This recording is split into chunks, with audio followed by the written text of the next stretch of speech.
बोले भैया लक्ष्य जितना महान होगा उसकी प्राप्ति में उतने ही ज्यादा विघ्न आवेंगे।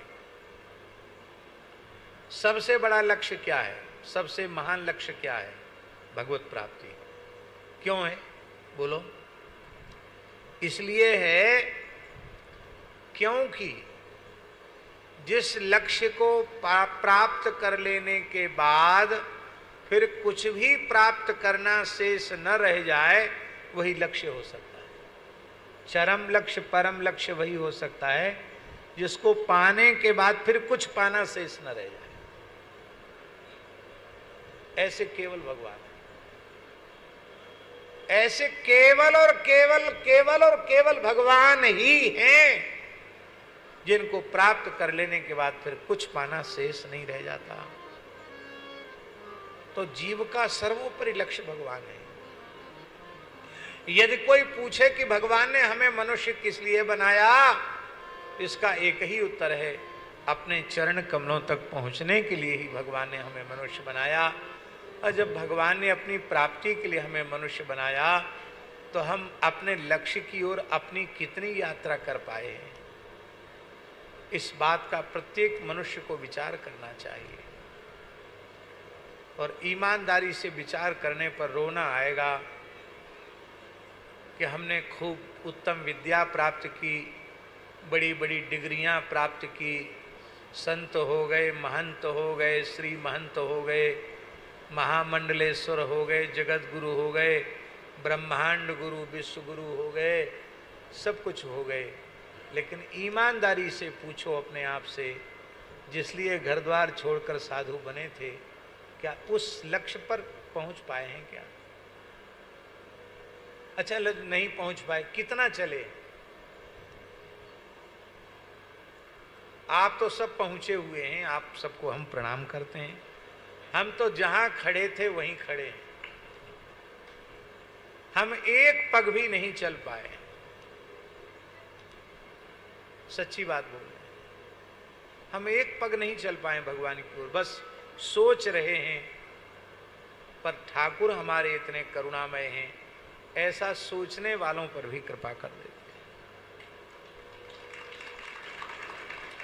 भगवान जिसका लक्ष्य होगा उसको रुपया कौड़ी मान बड़ाई पद प्रतिष्ठा किसी चीज में उसका मन नहीं रह जाएगा और किसी चीज में उसका स्वाद नहीं रह जाएगा।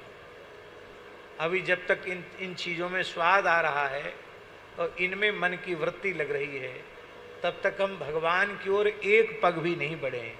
अरे एक पग बढ़ने की बात छोड़ दो, हिले तक नहीं है हम अपनी जगह से।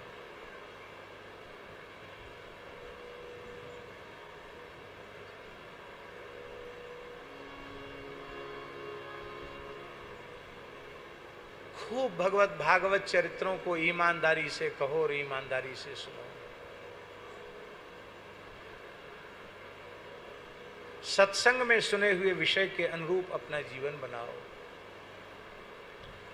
और प्रातः काल उठने से लेके सोने तक, सोने से लेके उठने तक निरंतर भगवान नाम का जप करो।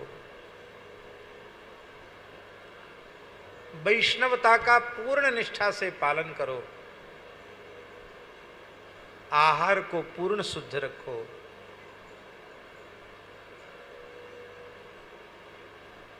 विचार को पूर्ण शुद्ध रखो। देह गेह में आसक्त विषयी पुरुषों का कुसंग त्याग दो। शरीर संसार से विरक्त भगवत चरणारविंद में अनुरक्त केवल महत् पुरुषों का संग करो।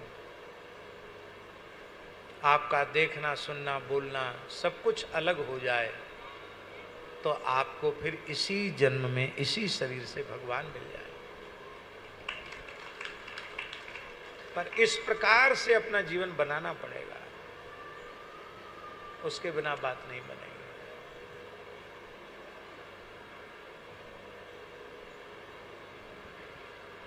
और इस प्रकार से भगवत प्राप्ति का महान लक्ष्य जिन्होंने अपने मन में स्थापित कर लिया है और भगवान की ओर बढ़ चुके हैं, उनको बड़े बड़े विघ्न आते हैं।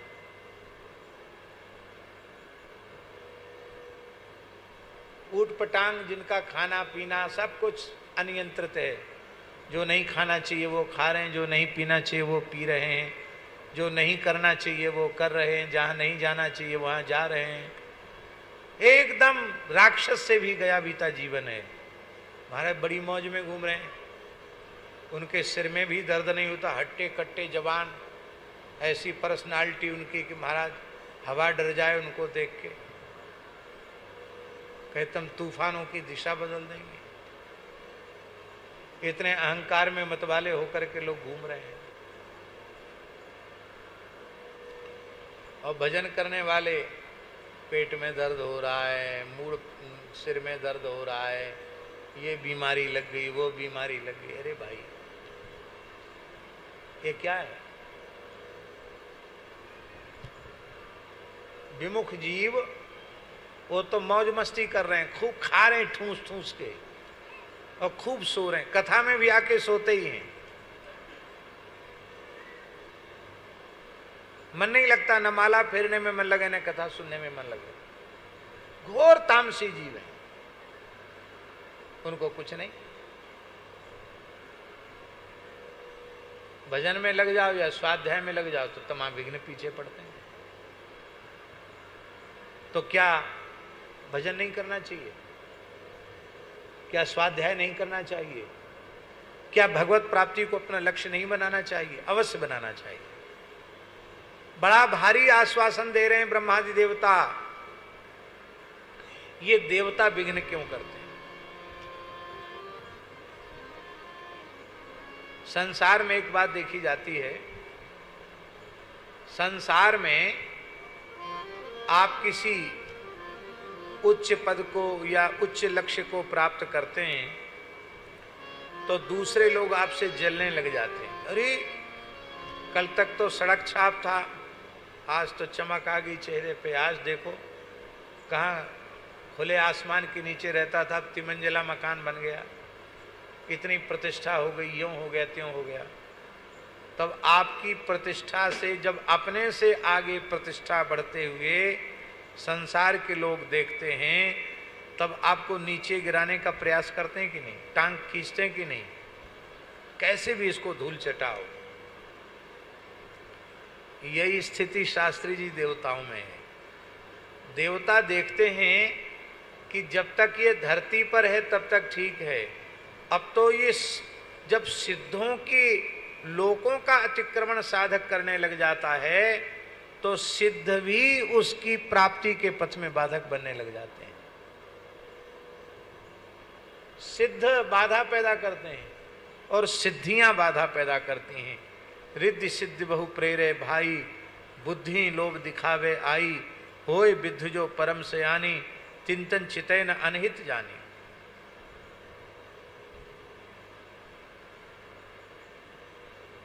पर सिद्धों की सिद्धियों के लालच में भी नहीं आता तो देवता कहते हैं हम हमारे अंटा के नीचे तो आना पड़ेगा।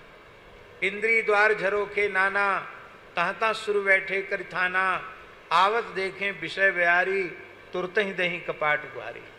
देव साहब, देवता सोचते हैं कि हम तो बड़े बड़े यज्ञ करके तपस्या करके स्वर्ग तक ही सीमित रह गए और ये मनुष्य देखो मर्त्यलोक में पैदा हुआ, भारतवर्ष में पैदा हुआ, भूलोक का अतिक्रमण करके भुवरलोक, भुवरलोक का अतिक्रमण करके स्वर्गलोक, अब स्वर्ग का भी अतिक्रमण करके महरलोक, जनलोक, तपलोक, सत्यलोक का भी अतिक्रमण करके ये भगवान के उस धाम को पहुंचने वाला है। यद गत्वा न निवर्तन्ते तद्धाम परम मम। तो जिन जिन धाम लोकों का अतिक्रमण करता है उन उन लोकों के निवासी इसके पथ में विघ्न करते हैं। लक्ष्य जितना बड़ा होगा विघ्न उतने ज्यादा होंगे, पर जितना विघ्न आवे भगवत प्राप्ति का उत्साह उतना अधिक बढ़ जाना चाहिए। कैसे? बोले त्वया भी गुप्ता विचरन्ति निर्भया, विनायका निकप मूर्ध सुप्रभो। जो जीव आपकी प्राप्ति को लक्ष्य बना करके चल पड़ता है आपकी प्राप्ति के पथ पर, वह पद पद पर आपके द्वारा ही सुरक्षित होता है। और जब वह आपकी कृपा के कवच में सुरक्षित संरक्षित हो जाता है, तो विनायका नी कप, जो विघ्नों के सेनापति है ना, विघ्न नहीं, अरे छोटी मोटी चीज है विघ्न, खांसी खुर्रा क्या चीज है उसके सामने। बड़े बड़े विघ्नों के सेनापति, उनकी खोपड़ी पर पैर रखते हुए वह साधक भगवान के चरणों तक पहुंच जाता है। भगवान की प्राप्ति का महालक्ष्य जिसने स्वीकार कर लिया है, उसके जीवन में कोई बाधा नहीं आ सकती, क्योंकि चाहे जितनी विघ्न बाधा आवे, उसका उत्साह कभी कम होता नहीं है। उसके मन में तो एक ही बात होती है कि हमें तो इस जीवन में केवल भगवान की प्राप्ति करनी है और हमें कुछ भी नहीं करना। जय जय